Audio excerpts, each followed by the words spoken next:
In the land of Jambiya, women were treated like possession, not respected people. They couldn't be leaders, and if a girl wasn't married by 16, she was considered an outcast and forced to leave. By the age of 15, if a girl wasn't engaged to be married, her parents had to either send her away to another village or give her away as an extra wife to one of their male friends. The women of Jambiya longed for a change from this old custom that had ruled their land for a very long time, but nothing happened. Until one day, a new family arrived in the village with their daughter. Azar was the most beautiful girl in the village. She also knew about herbs, which was very impressive. Many young men wanted to marry her, but she kept saying no. This made the men and leaders of Jambiya very angry. They warned Isa's family that bad things would happen if she wasn't married by her sister's birthday. Isa's parents tried their best to convince her to pick one of the men, but she wouldn't change her mind. When Isa turned 16, the young men of Jambiya became very upset. They broke into her parents' house, grabbed her roughly, and hit her many times. Then they forced her to leave the village. 18 months later, a tired and hungry stranger named Eko arrived at the old village of Jambiya. His clothes were dusty from traveling for many days without stopping. He sat on a bench in front of a small hut to rest in the shade from the hot sun. A young woman came quickly out of the hut and asked Econ curiously, You are not from around here, are you? Where are you going? And where are you coming from? She looked at Econ closely. He replied, I am from Jimbali. I will be grateful if you could help me fill my water bottle. Then I will be on my way. When she finished filling his bottle with water, Econ said, Come with me quietly and without arguing. The woman agreed and followed him. Econ did this again and again, asking women for water and then inviting them to join him. Soon, there were 13 women with him.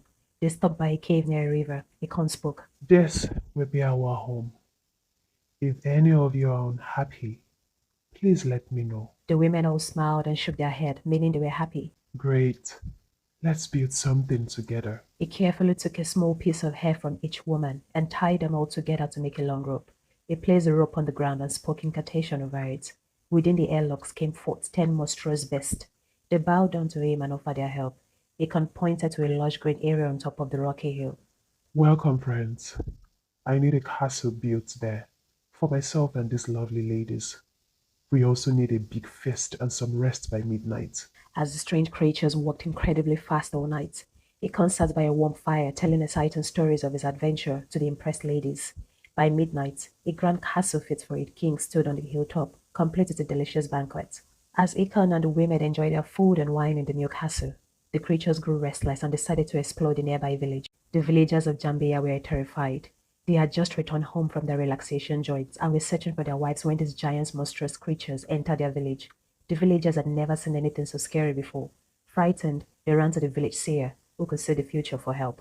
The fortune teller peered into a pot of fire after chanting some strange words. Finally, she spoke. There is a very powerful wizard nearby. He is holding your wives captive, but he is so strong that he can create monsters from anything. Those beasts you saw are his servants. One of the men asked, But how can we defeat him? His monsters are huge and scary. We can't fight something like that. You don't have to fight. You need to make peace with him. His powers comes from willing women. If you bring him Azar, he will release your wives. The men were shocked. No way. We can't bring back Azar now. She broke our traditions. Think of Azar as a trade, and he will give you back your wives. A group of hunters went looking for Asa. They traveled deep into the thick forest until they found her hut. Asa was by the fire making breakfast when the men suddenly grabbed her and took her to the wizard. Asa begged them to let her go, but they ignored her. When she saw the beast at the hill, she pleaded again, promising to stay far away from the village of Jambiya. Who is she? A deep voice asked. Asa slowly lifted her head to see who it was. Econ! Oh, Econ, it's you! She cried out and ran to him, hugging him tightly. Econ replied, You know my feelings for you are true. But why did they bring you here? I don't know. They chased me away from the village because I wasn't married by 16. I have lived peacefully in the forest for months, but this morning they took me by force. Econ shook his head and asked the villagers. Why did you bring Asa here? One of them said, You're a wizard who needs women. And since Asa is considered bad luck in our village, You can use her instead of our wives. Econ questioned. And why is she the chosen sacrifice? She is cursed because she is not married. Just take her and give us back our wives. We don't. Suddenly, the fortune teller interrupted. Oh, great wizard, don't listen to them. I know why you are here, and Isa has kept her promise to wait for you. Econ was angry. He glared at the villagers and demanded. Why was my wife to be banished from the village? The fortune teller sighed. It's the village custom. I tried to convince them otherwise, but they wouldn't listen. Econ roared. He commanded his giant monsters to grab everyone and bring them to him. The villagers shivered in fear as they stood before Econ in his fancy castle. Econ boomed. As you decided my wife's fate, your wives will decide yours. They can choose to save you, or you can become a yummy snack for my pets. Villagers looked desperately at the fortune teller for help, but she seemed hesitant.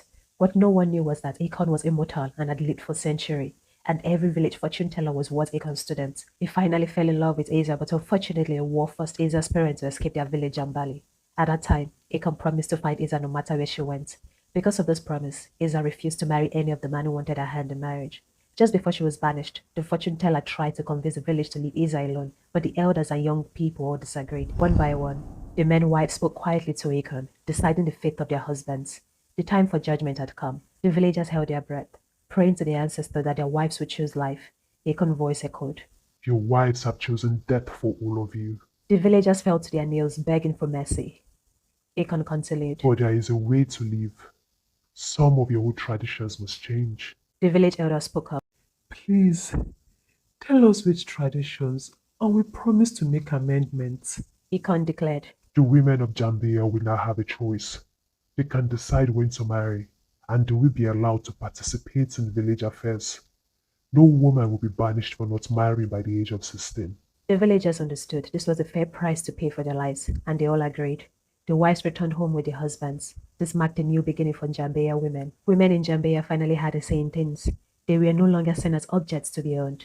Econ and Isa became husband and wife. They stayed in the castle and were respected as living deities who watched over Jambiya, the beasts acting as guards and protectors of the village.